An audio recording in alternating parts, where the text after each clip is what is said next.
Hello and welcome to the morning sports briefing here on Thursday, the 28th of January. And yes, large lorries driving around in the background. Sorry about that, folks, down here. This is your in the news today. We have cricket with Pakistan versus Sri Lanka Test match going ahead. There's been NBA action yesterday, as well as NBL action with the Breakers in action yesterday. The Prada Cup news. We've got Silver Ferns news, and also the Wahi Bomb competition, which we'll talk about at the end. Some not great news for the Silver Ferns, where unfortunately 5 players have had to be sent home due to unsatisfactory fitness levels. Dame Nolene Torua has had it in place since she's been in charge that all players have to meet at least a 16.3 standard on the yo-yo conditioning. Let's say this is something that's been in place for several years now, so you think players would have been aware of it. The head coach says he's looked very disappointed with this, and look, this change to this having this put in with these fitness standards has shown with the style of play they've been able to play and the results, including becoming world champions in 2019. She's not named who those 5 players are who have been sent home, but she says it'll become some names will become apparent when the Ferns 12 are announced for the Australian Constellation Cup series that will be unveiled on the 24th of February. That Constellation Cup kicks off on the 2nd of March. I mean, this is your best way to start the day up to date with all of the important sports news. And let's move on then to the Prada Cup. America's Magic was back on the water, ready for the, hopefully ready for the semi-final knockout against Luna Rosa.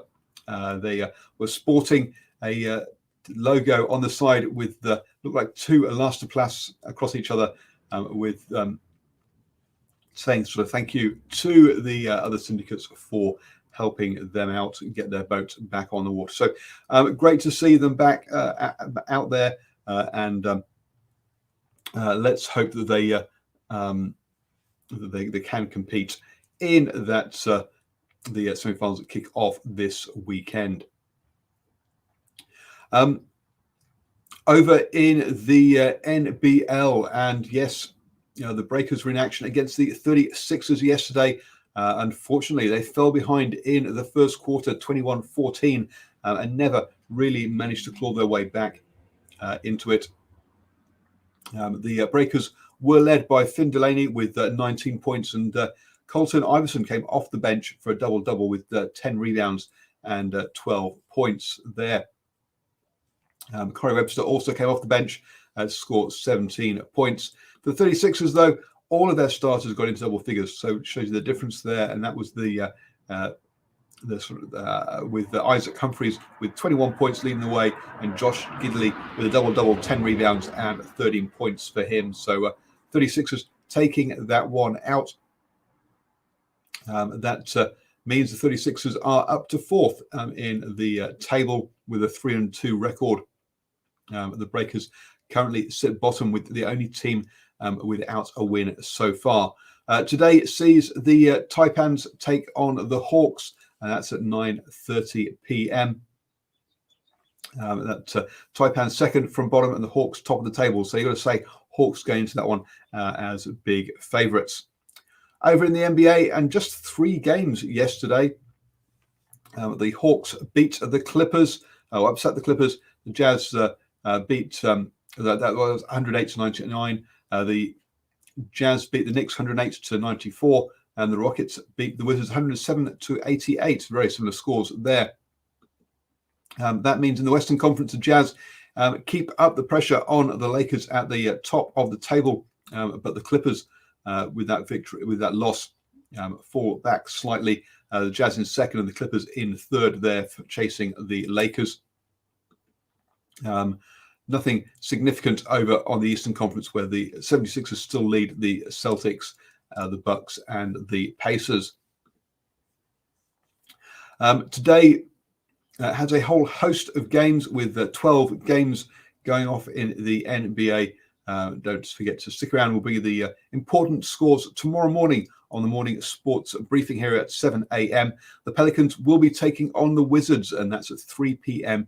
New Zealand time if you want to watch Steve Adams' team in action after their last game was postponed or cancelled due to COVID close tracing.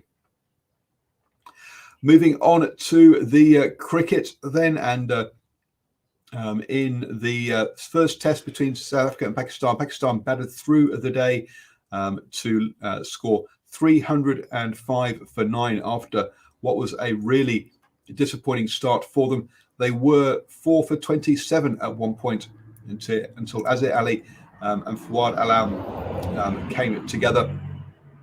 Azhar Ali fell for 51 and Fawad Alam put in good partnerships with Mohammad Razwan, who scored 33, and Fahim Ashraf, who scored 64. Fahim Alam with 109 led the way there as Pakistan reached 305 for 9, an 85-run lead over South Africa with 3 days left to go. With 9 wickets down, with just the 10th and 11th batsmen in, you wouldn't expect Pakistan to add much more to that total. On the bowling side, the South African bowlers kind of shared the wickets around Kesav Mawaj with the 3 wickets was the leading wicket taker for South Africa. Don't forget the Super Smash is back in action tomorrow, Friday the 29th of January, where I'll be at Hamilton Sevens Park for Northern Knights versus Auckland Aces, followed by the Northern Spirit versus Auckland Hearts. So follow the New Zealand Sports Radio Facebook page for post-match interviews and coverage of those games. Now, yes, the Waihi Bomb competition will be taking place on the 28th of February from 11 a.m. to 2 p.m. So if you are around here, do come on down to that. I will be taking part. There are several different categories to enter. I didn't realize that bombing or jumping into water was such a complicated sport. Obviously, with diving, but bombing, I wasn't so sure about. So do come down. I'll be obviously trying to get a video of me bombing and have a chat with some of the competitors as well. So with the New Zealand champs down in Taupo cancelled last year, let's hope that comes back. But yes, Waihi bombing competition here in on the 28th of February. So if you're around, do come on down. You have now started the day the best way up to speed with all of the important sports news. Have a fantastic Thursday, folks. The weekend is all